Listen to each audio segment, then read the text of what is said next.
Good morning sa lahat. Anong menu nyo ngayon? Lampasok ang mga bata, kaya ito gagawa ako ng maruya. Kaya lang yung maruya ko kulay brown yung harina ko. Yung harina ko, strong wholemeal bread flour. Nabubulod tuloy ako. Bibigyan ko kayo ng tip sa mga nagluluto ng bilo-bilo, maruya, o kaya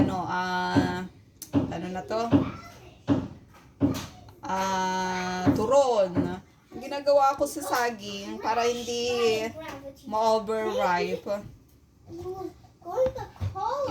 Mamatamisin ko na siya, i-slice ko siya ng maliliit na ganito para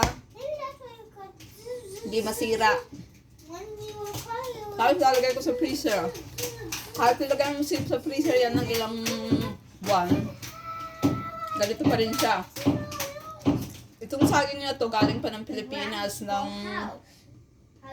kailan ba July. Tapos niluto ko siya, hiniwa-iwa ko ng maliit, tapos minatamis ko na siya para hindi siya masira. So ngayon, may gagawin akong maruya. O, diba? Lalagay ko siya ngayon dito. Ito, nilagyan ko ng itlog,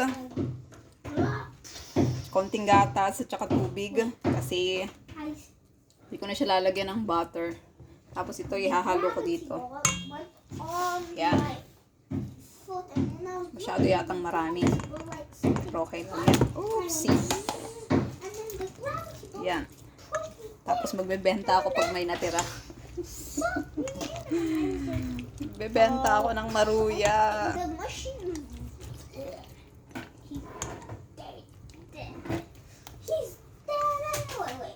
May tumatawag pa sa akin. Bye-bye!